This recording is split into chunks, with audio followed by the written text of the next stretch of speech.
Chapter 22. Every morning, in spite of himself, Matt kept an eye out for 18. When 4 days had gone by, he decided there was little chance that he would see his friend again.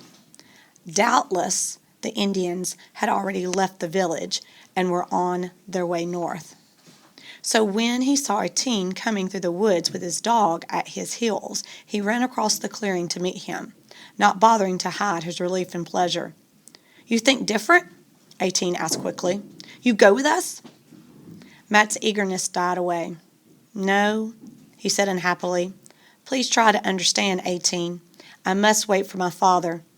18 nodded. "I understand," he said. "My grandfather understand too. I do same for my father if he's still alive." The two boys stood looking at each other.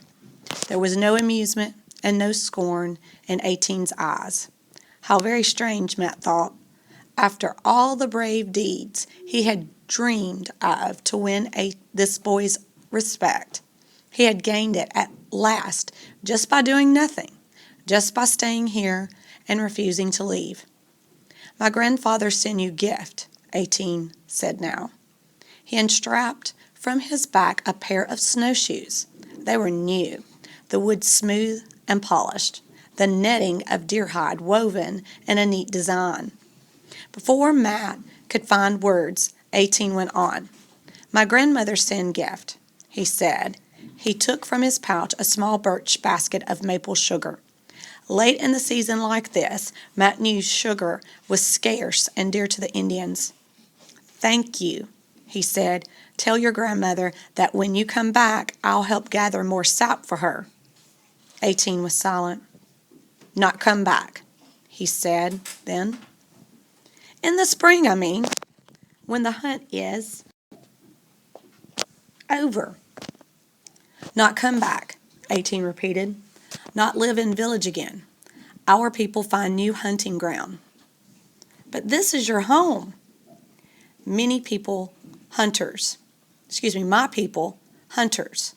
my grandfather say. "Many white men come soon, cut down trees, make house, plant corn. Where my people hunt." What could Matt answer to this? He had only one argument to offer. "Your grandfather wants you to learn to read," he reminded 18. "I haven't been much of a teacher, but when my family comes, it will be different. My mother will teach you to read, and to write, too." "What for I read? My grandfather mighty hunter, my father mighty hunter. They not read." "Your grandfather wants you to be able to understand treaties," Matt insisted. "We go far away. No more white man, not need to sign paper." An uncomfortable doubt had long been troubling Matt. Now before 18 went away, he had to know. "This land," he said slowly, "this place where my father built his cabin, did it belong to your grandfather? Did he own it once?" "How one man own ground?" 18 questioned. "Well, my father owns it now. He bought it." "I not understand," 18 scowled. "How can man own land? Land same as air.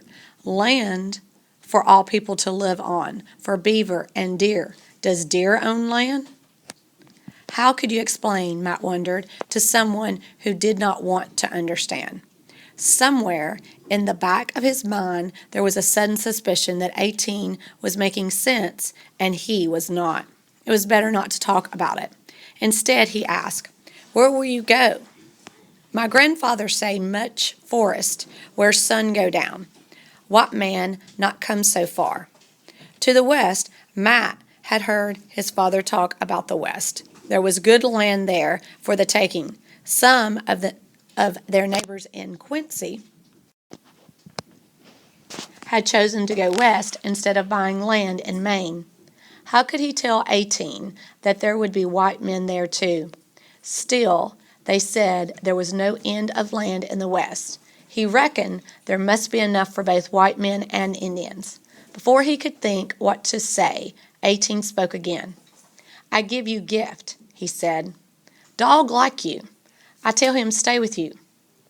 "You mean you're not taking him with you?" "No good for hunt," 18 said. Walk slow now. Good for stay here with Medaby, with white brother. 18's careless words did not deceive Matt. He knew very well how 18 felt about that no-good dog that followed him everywhere he went. And 18 had said, white brother. Matt could not find the words he needed, but he knew there was something he must do. He had to have a gift for 18. And he had nothing to give, nothing at all that belonged to him. Robinson Crusoe? What could that mean to a boy who would never now learn to read it? He did have one thing, and the thought of it, something twisted tight in his stomach, but it was the only thing he had that could possibly match the gifts 18 had given him. Wait here, he told 18. He went into the cabin and took down the tin box. The watch was ticking away inside. He had never forgotten to wind it, even when he was too tired to notch a stick. Now he lifted it out and held it in his hand, the way he had held it when his father had given it to him, as though it were a fragile bird's egg. His father would never understand. Before he could think about it another minute, Matt hurried back to where 18 stood waiting. I have a gift for you, he said. It tells the time of day. I'll show you how to wind it up. 18 held the watch even more carefully. There was no mistaking that he was pleased and impressed. Probably, Matt thought, 18 would never learn to use it. The sun and the shadows of the tree told him all he needed to know about the time of day. But 18 knew that Matt's gift was important. Fine gift, he said. He put the watch very gently in his pouch. Then he held out his hand. Awkwardly, the two boys shook hands. Your father comes soon, 18 said. I hope you get the biggest moose in Maine, Matt answered. 18 turned and walked into the woods. The dog sprang up to follow him. 18 motioned him back and uttered one stern order. Puzzled, the dog sank down and put his chin between his paws. As 18 walked away, he whined softly, but he obeyed. Matt knelt down and put his hand on the dog's head.